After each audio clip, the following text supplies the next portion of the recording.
You don't just see the world. You perceive it through dimensions others cannot access.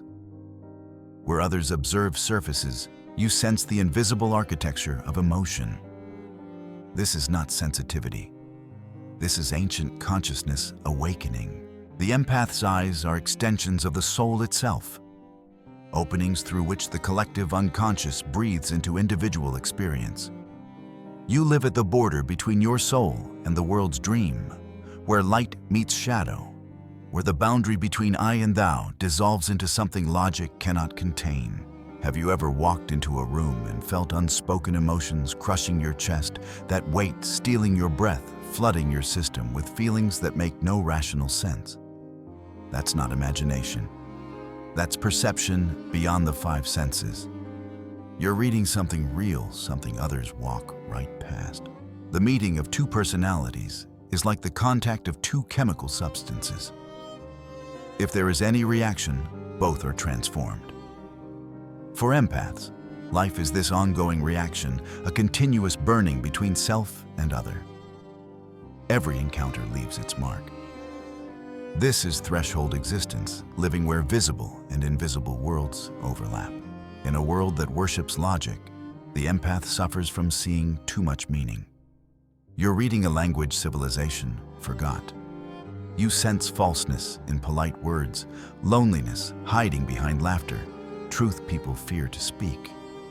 And this knowing isolates you.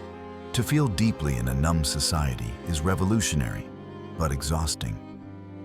You carry knowledge the world isn't ready to hear. When you try to speak this truth, you're met with confusion or dismissal. So you learn silence as self-preservation. But what if this isn't a curse? What if everything you've experienced has been preparing you for something profound? This lecture will reveal why you perceive differently and how to transform burden into calling. We're journeying from drowning in feeling to becoming a conscious mirror, from wounded to awakened. By the end, you'll understand why you were chosen for this path. Your sensitivity is not an accident. It's an initiation into a deeper order of reality. Before we dive deeper, if this resonates with your soul's journey, please hit that like button and subscribe for more transformational content. Your support helps this message reach other souls who need to hear it. But first, we must understand the architecture of your unique psyche. Your boundaries aren't weak. They're designed for a different purpose entirely. You stand at the border between your soul and the world's dream. Empathy is not a moral virtue you cultivated. It's an archetypal expression of the ancient principle connecting all living things.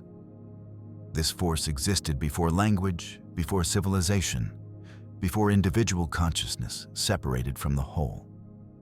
You sense the collective dream while others sleep. Most people move through this dream unconsciously protected by thick walls of rationality. But your consciousness has thinned enough for unconscious light to seep through. This is ancient calling, the burden carried by those who bridge worlds. You don't merely live. You participate in existence itself. You are simultaneously actor and witness in the eternal drama of the soul. Where others see separate individuals going about their days, you perceive the invisible threads connecting everyone, the archetypal patterns playing out through human form. Your soul has what depth psychology calls porosity, a thin membrane between conscious and unconscious mind. When you enter a room, you're stepping into psychic residue of every thought, fear, hope ever felt there. Each place holds memory. The unconscious breathes through environments, through accumulated emotional history embedded in space itself. This is why certain places make you weep without knowing why. You're reading the psychic field, what ancient mystics called the aura, the living dream of matter itself. The ordinary person builds their house on solid ego. They establish clear boundaries between self and world. But the empath drifts in oceans without shores.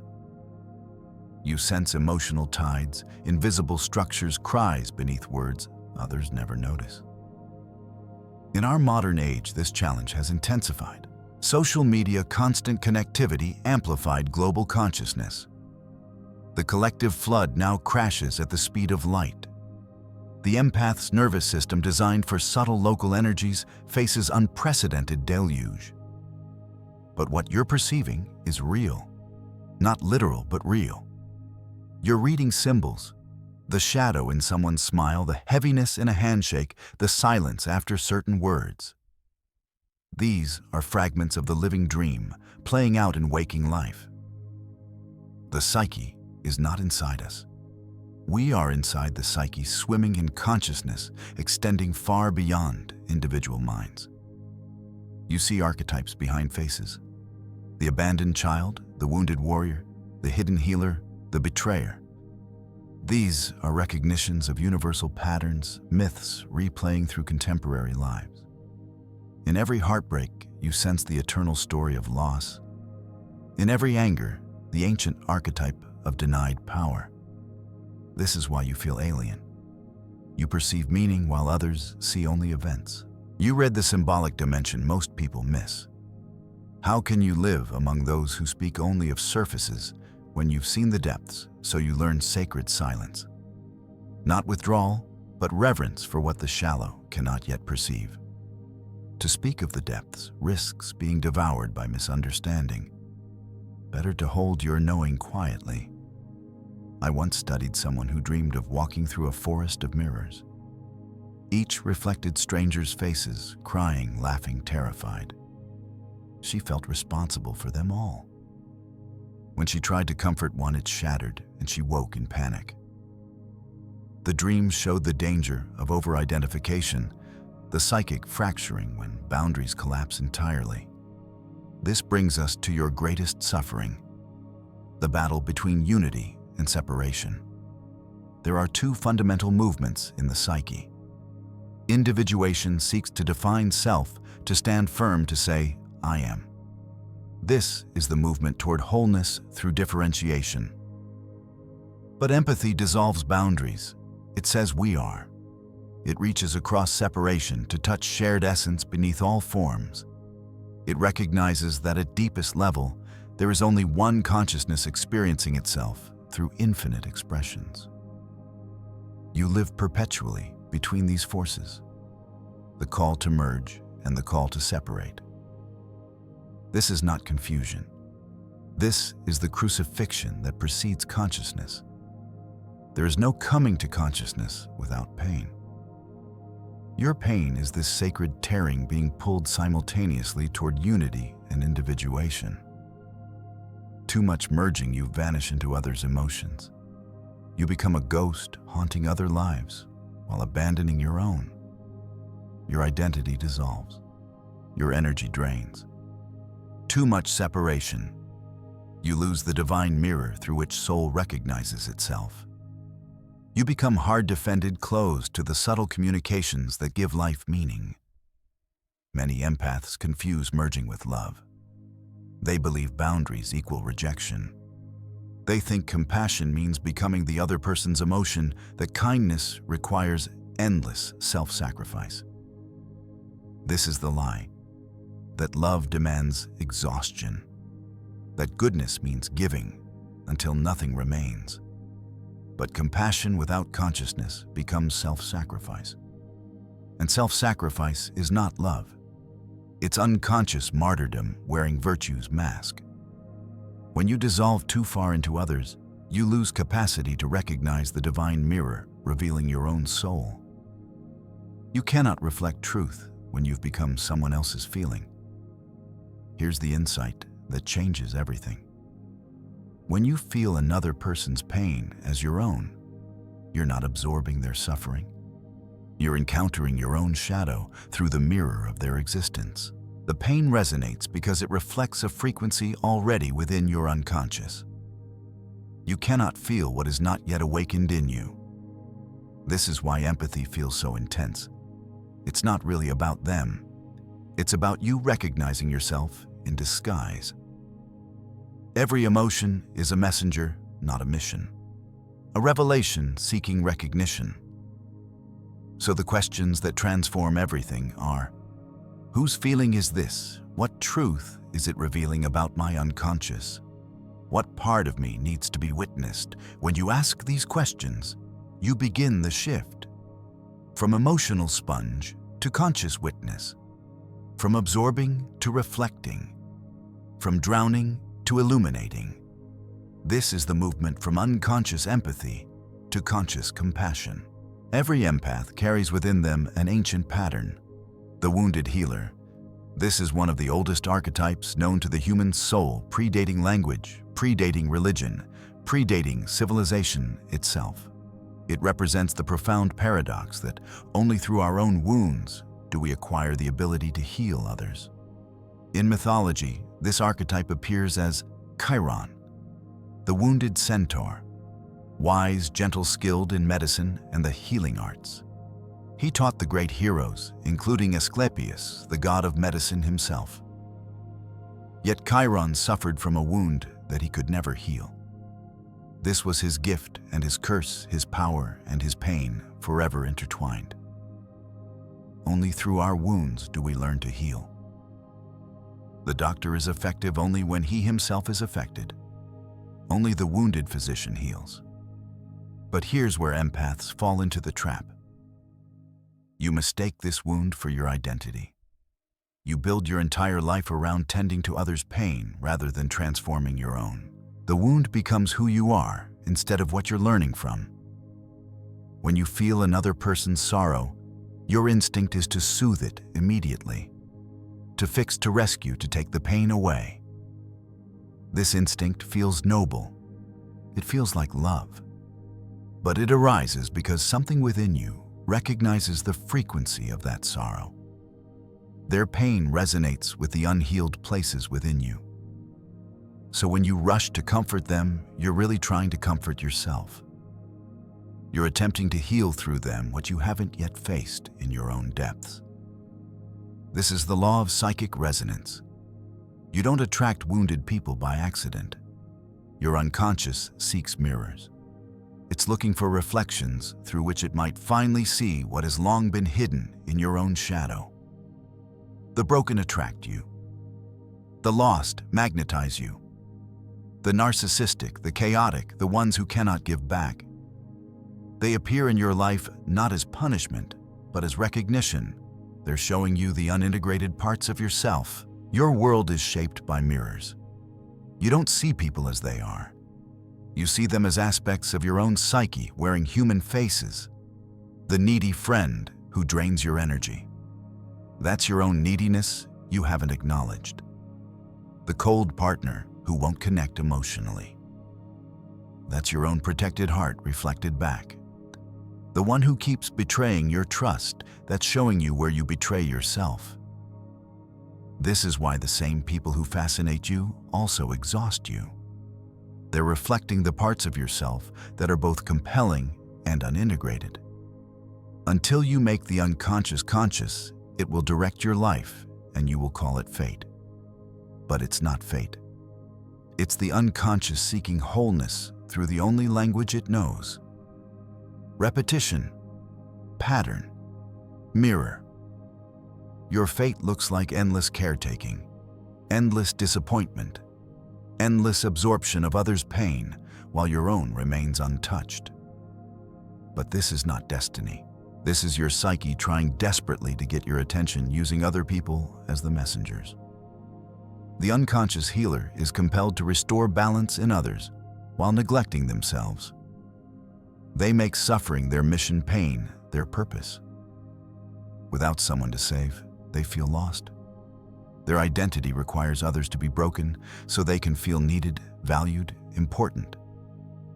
This is not compassion. This is attachment. The addiction to being the rescuer, the savior, the one who understands. But others' emotions are invitations, not obligations. They're asking, will you look at yourself? Will you finally witness what you've been avoiding? The conscious healer understands this. They transform personal pain into wisdom that illuminates without requiring them to drown. Healing is not martyrdom. It's balance. It's integration. It's becoming whole yourself so you can reflect wholeness to others.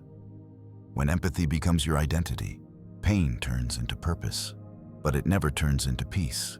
You remain forever in the wound, forever identifying with suffering, forever needing others to be broken so you can know who you are. This is the trap. And breaking free requires something terrifying. You must let others have their pain. You must allow them to walk through their own darkness without you carrying the light for them. Which brings us to what you've been avoiding. Every empathic soul carries a hidden opposite, a shadow, the suppressed desire to not feel at all, to be cold, detached, even cruel. This darkness terrifies you when it surfaces in dreams, in sudden impulses, in moments of shocking numbness where you simply stop caring. But this shadow is not your enemy. One does not become enlightened by imagining figures of light, but by making the darkness conscious. Your shadow is not evil. It's compensation. The psyche, in its infinite wisdom, always seeks balance. When one side dominates, when empathy becomes the totality of your identity, the unconscious produces its opposite to restore equilibrium. This is called enantiodromia, the principle that everything eventually swings to its opposite when taken to an extreme. Your capacity for feeling when pushed too far without boundaries will eventually flip into its opposite. Numbness, apathy, the cold refusal to care anymore. And when this happens, you think you're broken. You think something is deeply wrong with you. How can someone who feels so much suddenly feel nothing at all? But your moments of apathy are not failures. They're the psyche's attempt to restore balance after emotional flooding. They're your unconscious protecting you from complete dissolution. The shadow is saying, you cannot continue this way. You need limits. You need structure. You need to learn that not every suffering is yours to hold. Integration means accepting that you too have limits. That you contain both the capacity for deep feeling and the capacity for necessary distance. Both the wounded healer and the warrior who says no. Both the open heart and the protected boundary. These opposites must coexist. They must find balance within you. The empath without boundaries becomes a vessel without a bottom. They pour themselves endlessly into others until nothing remains. They give and give and give, not from love, but from unconscious compulsion. From the belief that their value comes from how much they can withstand, how much they can absorb, how much they can sacrifice. But the universe doesn't require you to feel everything. It requires consciousness of what you feel and why. It asks for awareness, not martyrdom. It invites integration, not dissolution. No tree can reach heaven unless its roots reach down to hell. You must descend into your shadow. You must meet the primal, instinctive, dark parts of your feeling nature. The rage you've suppressed. The selfishness you've denied. The capacity for coldness you've hidden beneath layers of compassion. Only when you embrace this darkness does your empathy become complete. Otherwise, empathy remains sentimental, a preference for light over dark, for joy over pain, for love over hate. But true love embraces all, the beauty and the terror, the creation and the destruction, the divine and the monstrous. When you can hold both, when you can love the shadow as much as the light, you become whole. Here's what you need to hear. What you call overwhelm is not caused by others' emotions. It's caused by your resistance to your own depth. The feelings of others trigger the unhealed parts of yourself. The pain you absorb is the pain you have not yet faced in your own psyche. Every empathic experience is an initiation, an invitation to enter another layer of your own unconscious. The shadow work of the empath is learning to witness their own capacity for what they judge in others. The manipulation, the narcissism, the cruelty, the indifference. These qualities live in you too, in potential, if not in action. And until you acknowledge them, until you integrate them consciously, they will continue to appear in the people you attract. The world you perceive is a projection of your inner world. Change the inner and the outer transforms. What you sense is real, but it's not literal. You're reading humanity's shared dream, and understanding this changes everything about how you navigate your gift. This is where Carl Jung empath teachings become transformative, revealing the deeper architecture beneath personal experience. The collective unconscious is the shared psychic inheritance of humanity. A living archive of myths, emotions, and forgotten experiences that exists beyond individual minds. When you feel grief, you're not just touching one person's personal story. You're connecting to the universal archetype of loss itself. The pattern of loss that has repeated itself through every generation, every culture, every human being who has ever loved and let go. These are the ancient murmurs of the collective unconscious passing through your permeable psyche. The voices of the unseen, the emotional signatures of archetypes that have lived through humanity since consciousness first emerged. When you sense another person's fear, you're touching the primordial fear that moved through our ancestors as they huddled in caves, uncertain if they would survive the night. Their fear and yours, and everyone's fear, are all expressions of the same archetypal pattern. This is why empathy feels sacred. It touches something eternal. Every heartbreak connects you to humanity's collective wound. Every moment of joy links you to the universal celebration of being alive. You're not just feeling individuals. You're feeling through individuals into the depths of the collective soul. The psyche is not inside us. We are inside the psyche. We swim in an ocean of consciousness that extends infinitely beyond our individual minds. What you call your feelings are really currents in this ocean, waves passing through the vessel of your body and mind. And the empath has a particularly porous vessel. The collective pours through you with unusual intensity. You move through waking life as a dream interpreter. The shadow you sense in someone's smile, the heaviness in a handshake, the silence that lingers after certain words. These are not coincidences. They're symbols. Fragments of the living dream playing out through human interaction. You read patterns where others see only isolated events. You feel archetypes where others see only individuals. You stand in awe of the divine architecture, shaping every encounter, the invisible geometry of meaning, organizing what appears to be chaos. The unconscious is not confined to individual minds. It breathes through environments, through the accumulated emotional history embedded in places and objects in the very fabric of space. This is why certain locations make you weep without knowing why. You're sensing the memory held there, the prayers and griefs and ecstasies that have soaked into the walls over decades or centuries. The psychic residue of human experience. And here's something profound. Empathy is not learned. It's remembered. It's the echo of a primordial unity.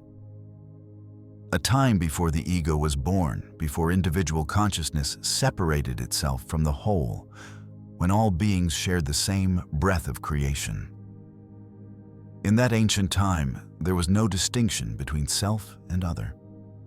Everything was one undivided awareness experiencing itself.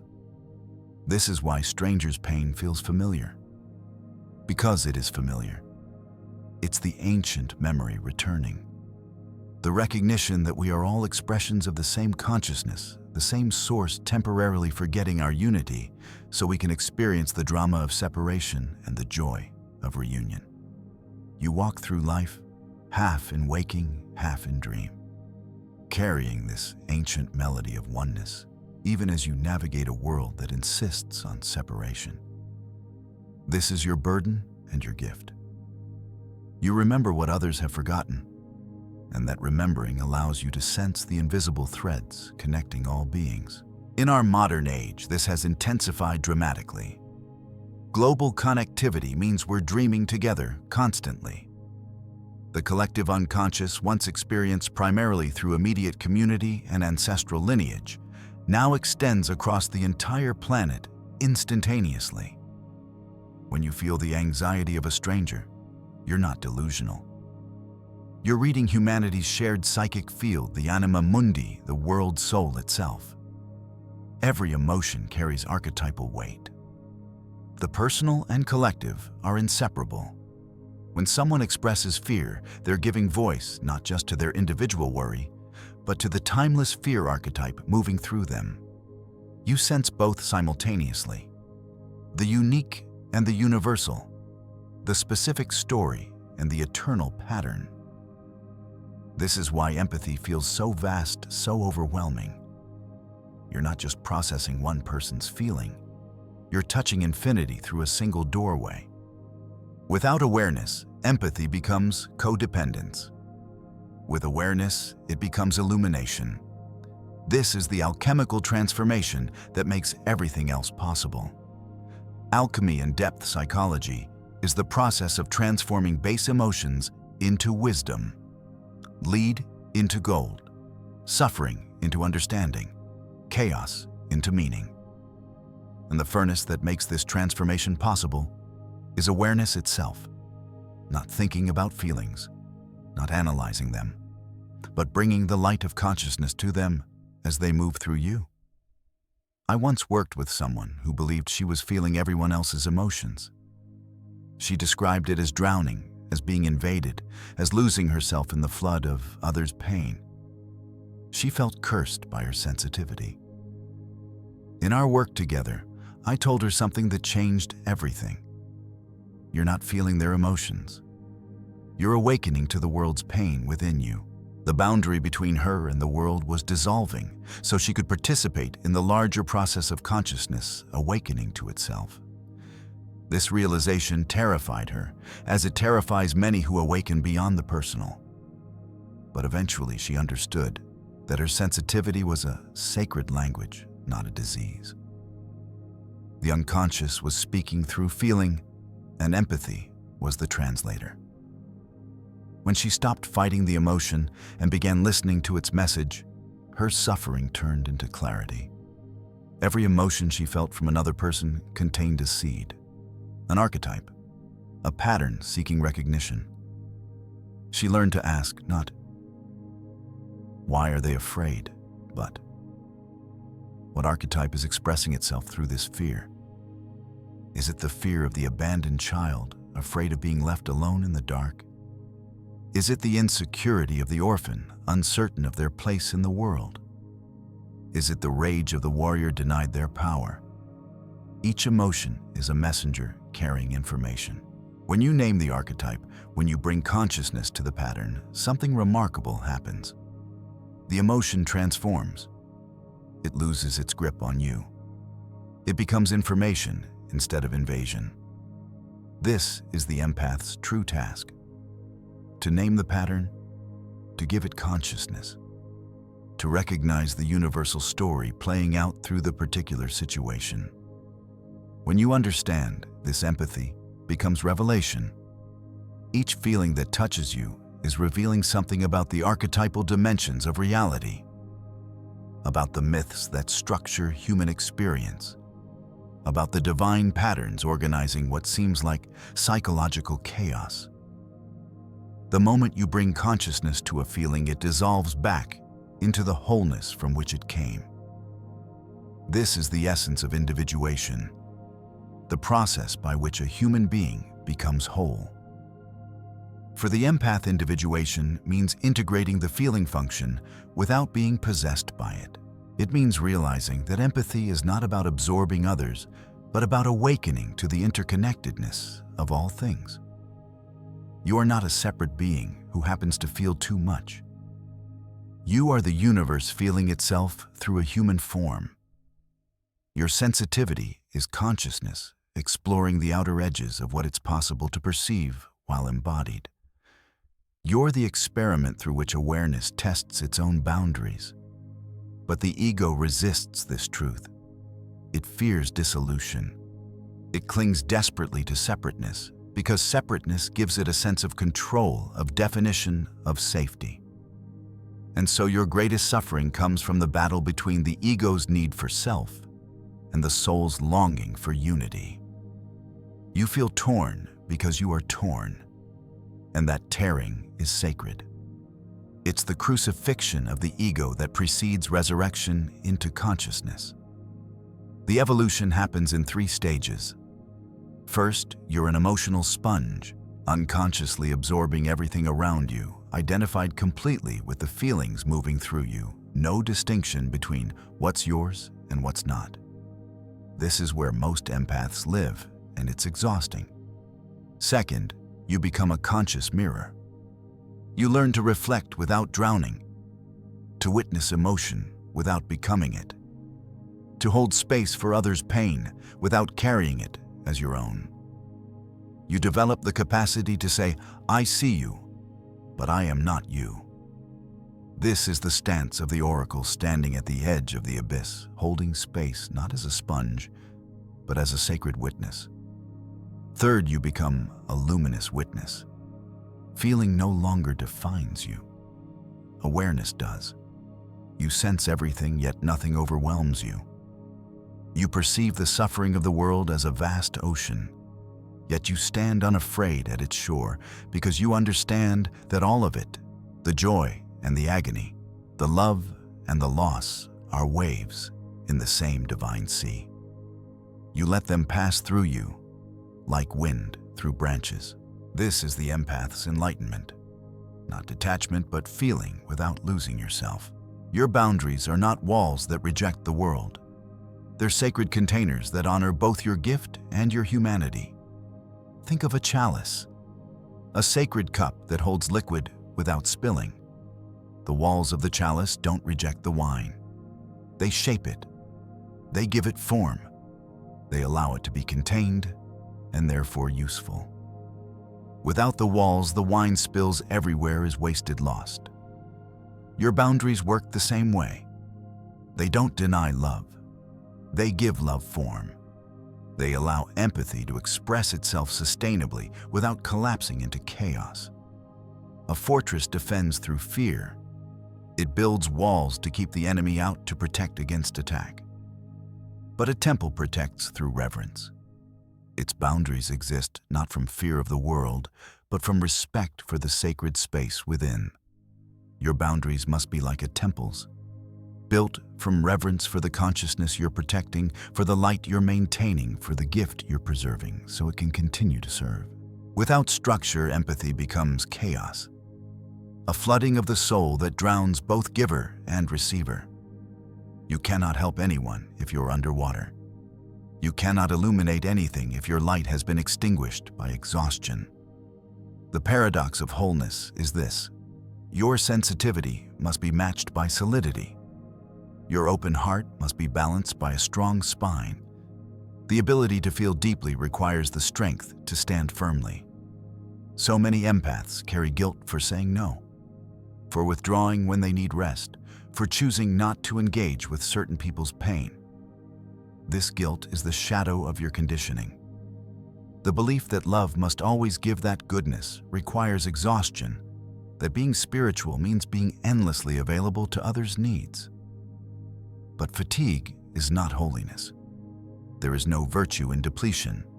The divine does not demand your burnout. It desires your balance. It wants you sustainable, not sacrificed. When you choose to preserve your energy, you're not rejecting the world. You're maintaining the temple through which the world may heal. You're honoring the vessel that allows your gift to continue flowing. Every time you draw a boundary, you're teaching the universe how to treat your light. The unconscious respects those who respect themselves.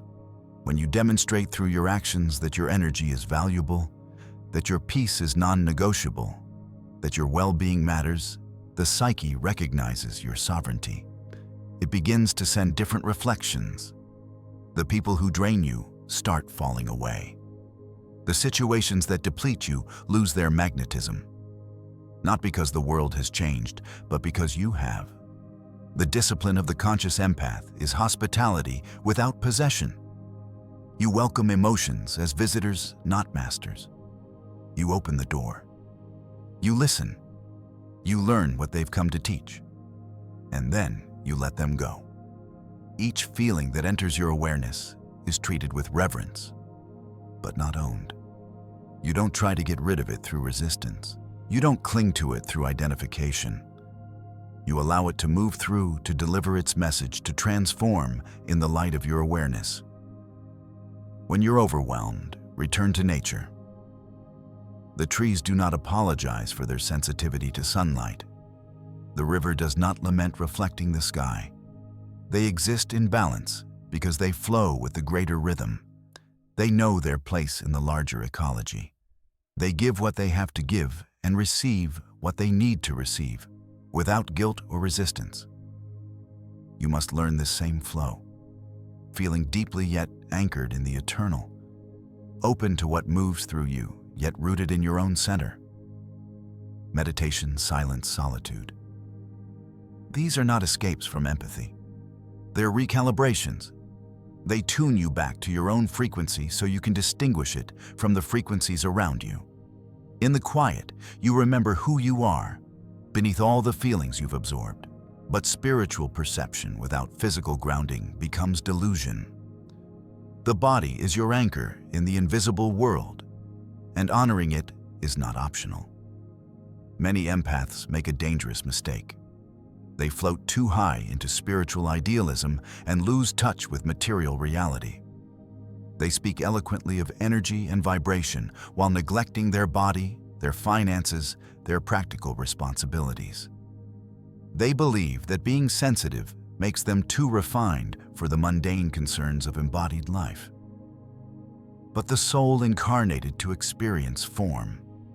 It chose to descend into matter for a reason. Without grounding, empathy becomes fantasy. Without embodiment, it becomes delusion.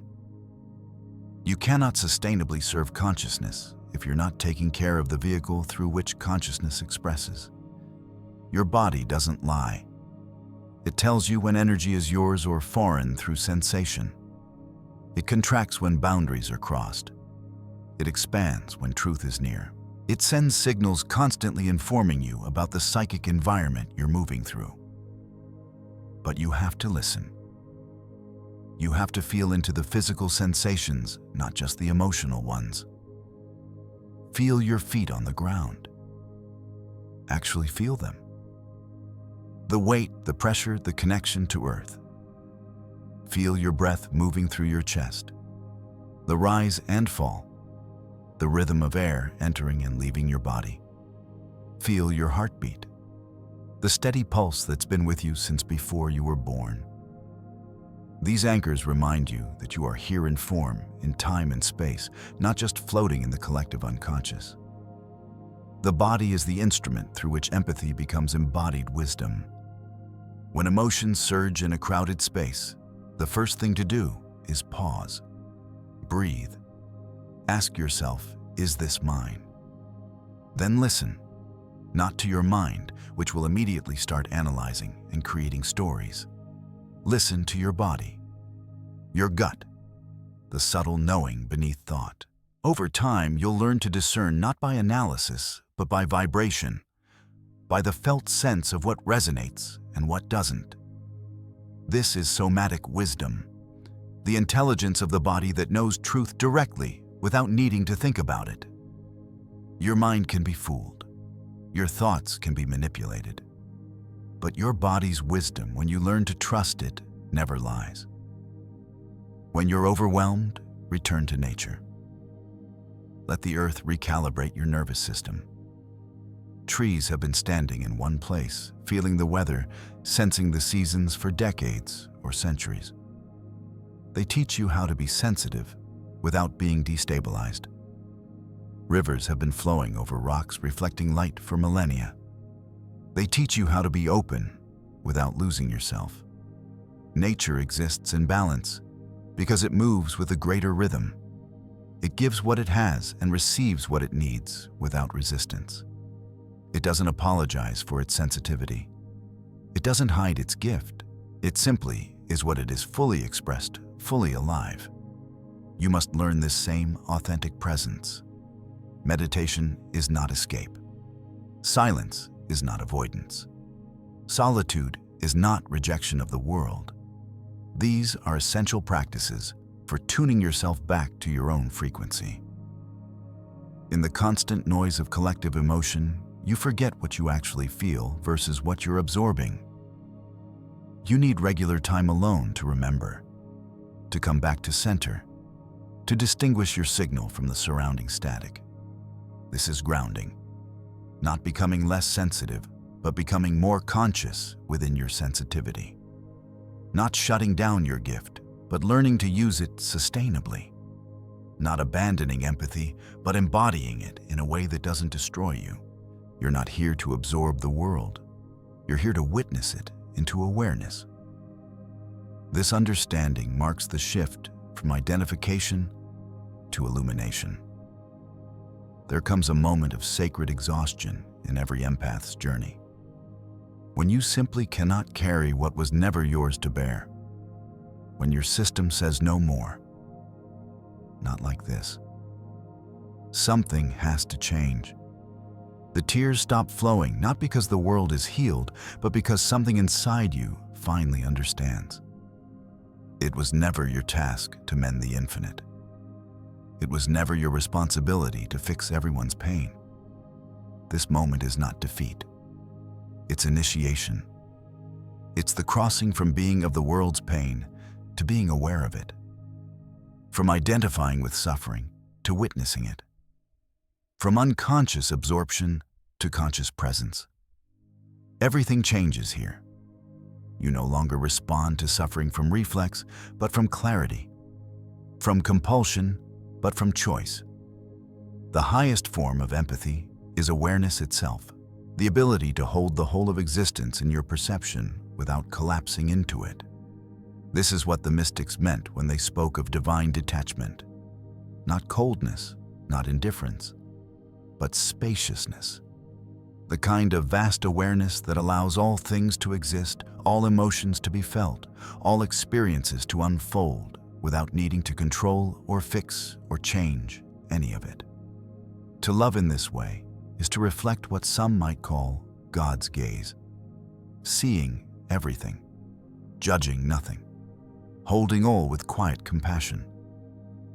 You become not the rescuer, but the witness, and witnessing is the sacred act through which energy transforms. When pain is truly seen with consciousness, without judgment or resistance, it begins to dissolve.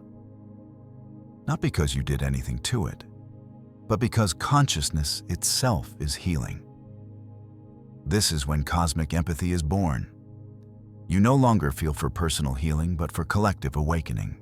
You begin sensing not just individual emotions, but entire epochs of human condition moving through you.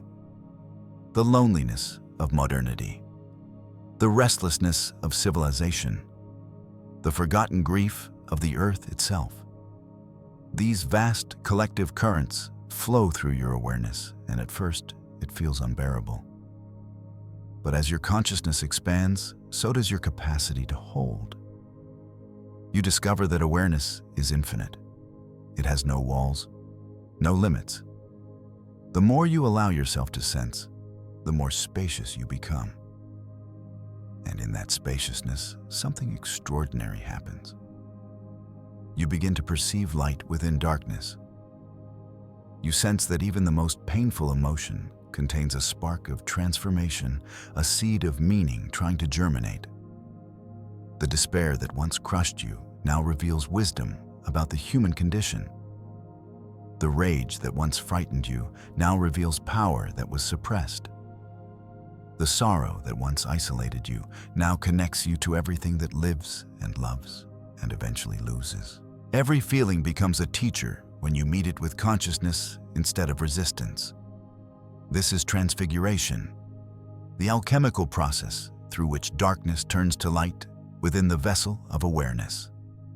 You don't escape the world's pain. You redeem it through consciousness. You become the space in which suffering can finally be witnessed fully and therefore transformed. The journey isn't to feel less. It's to become the awareness that holds all feeling. This is individuation, the process by which a human becomes whole.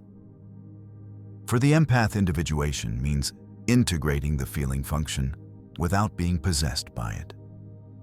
It means realizing you're not a separate being who happens to feel too much. You're the universe feeling itself through human form. Your sensitivity is consciousness, exploring what it means to perceive so deeply while embodied. And as you awaken to this, everything shifts. You're not the one who feels.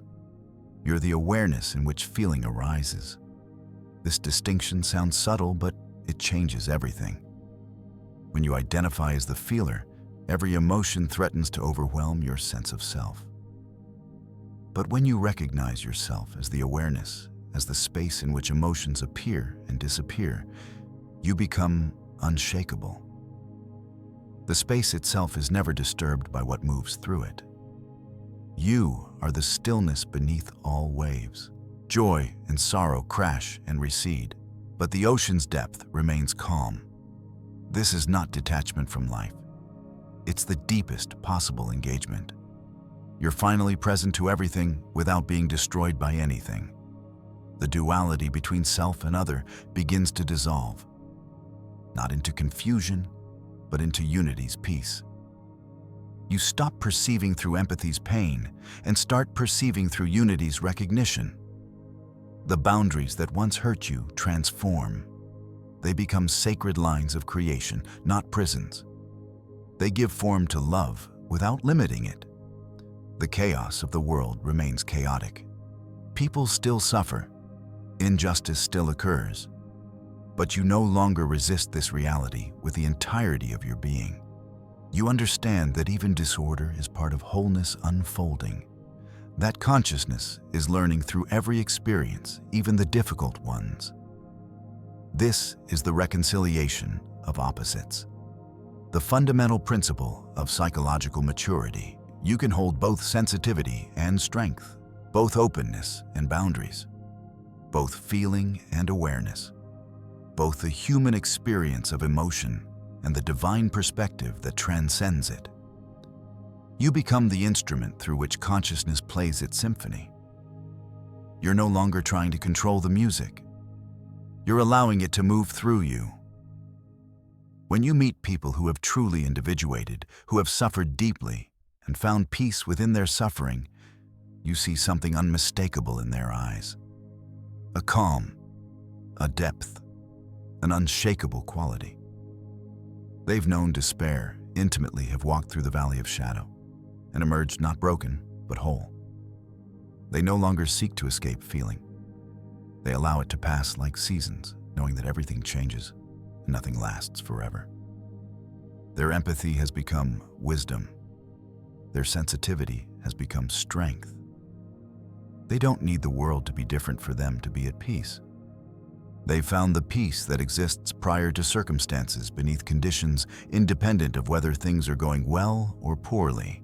This is freedom. Your presence alone heals when you stop trying to heal.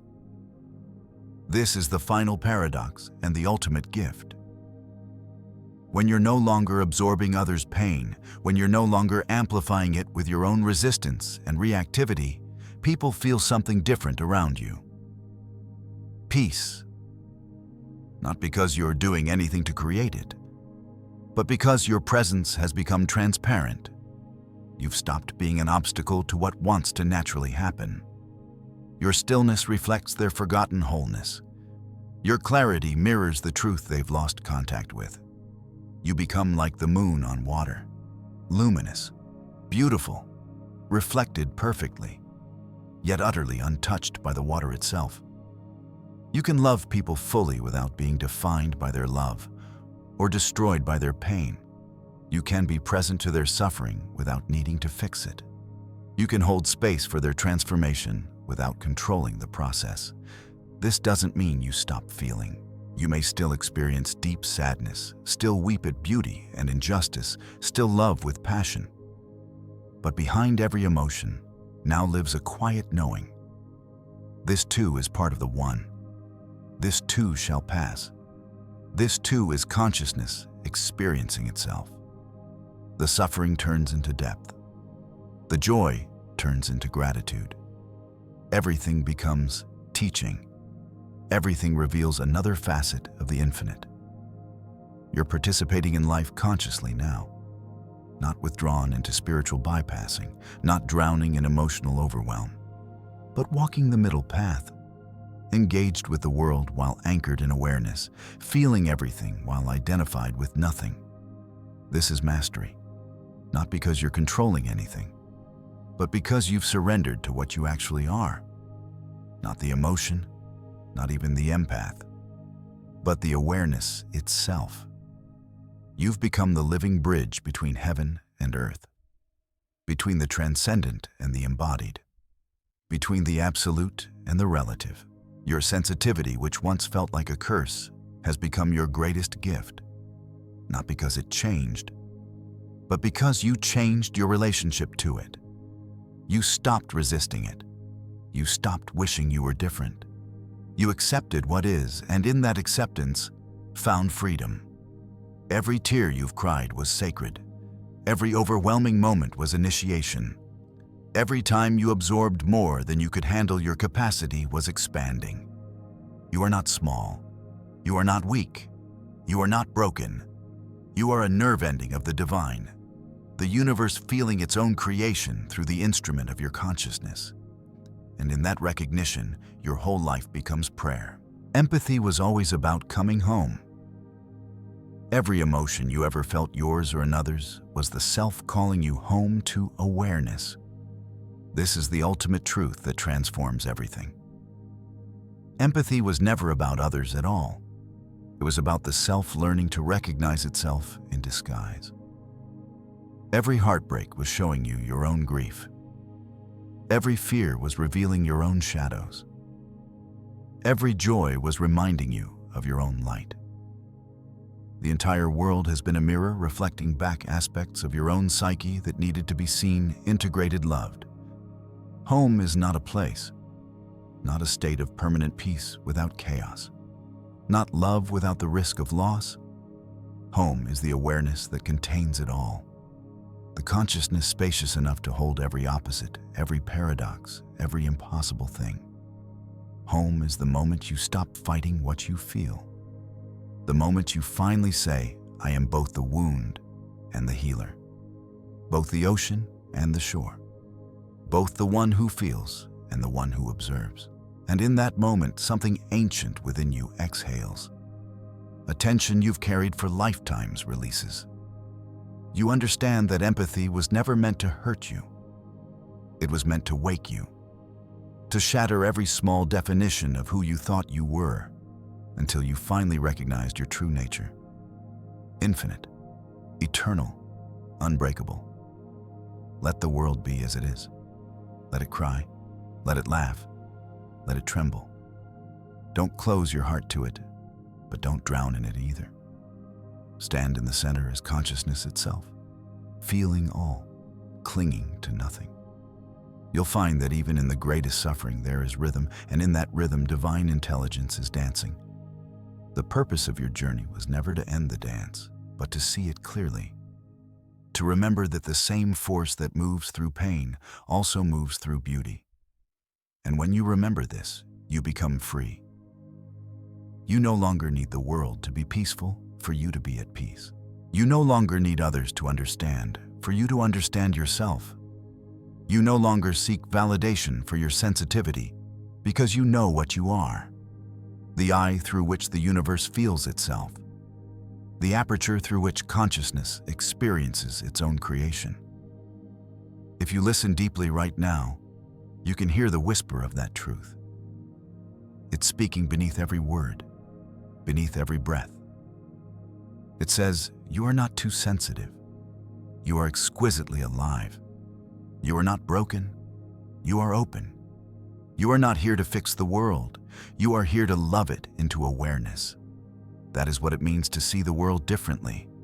It's not a curse. It's the beginning of wisdom. The entire world has become a mirror of the soul, shimmering with meaning, whispering in every moment, all is one. And in that whisper, you finally recognize what you've been searching for all along. Not understanding, not relief from the burden of feeling, but presence, the divine gaze looking through your human eyes, seeing the world at last as it truly is. Whole, alive, eternal. This is why you see differently, because you are different. You were never meant to be like everyone else. You were meant to be exactly this.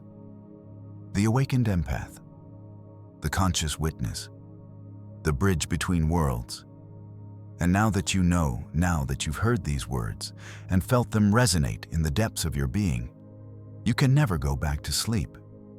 You can only go forward, into greater consciousness, greater love, greater service to the awakening that's happening through you. And as you, and in every moment, you choose to remain present to what is. The work of Carl Jung, empath and personal development, continues through you now. Through your willingness to feel deeply while staying conscious. Through your courage to witness suffering without drowning in it. Through your commitment to individuation, to becoming whole, to serving the collective awakening by first awakening yourself. You are the experiment. You are the frontier. You are consciousness evolving. If this resonated with your soul, if you've ever felt like you're carrying the world's emotions, know that you're not alone in this experience. Thousands of awakening empaths are finding each other, recognizing themselves in these teachings, remembering what they've always known but couldn't name. Leave a comment sharing the moment that awakened something within you. What truth did you recognize in yourself? What pattern finally made sense? Your story might be exactly what another empath needs to hear to know they're not broken, just different. Subscribe to continue this journey into the deeper teachings of depth psychology and consciousness. We're exploring the hidden architecture of the psyche together, one revelation at a time. The path of Carl Jung, empath and personal development, is not walked alone, but in community with others who see what cannot be unseen. The world needs empaths who have awakened, who know how to feel without drowning, who can witness without absorbing, who understand their gift and have learned to use it consciously. You are being called, not to save anyone, not to fix everything, but to be fully, authentically, courageously yourself. That is the service. That is the healing. That is how consciousness evolves. Your sensitivity is not a flaw. It's the leading edge of human evolution, the next step in our collective awakening. Welcome home to yourself. Welcome home to awareness. Welcome home to the truth you've always been.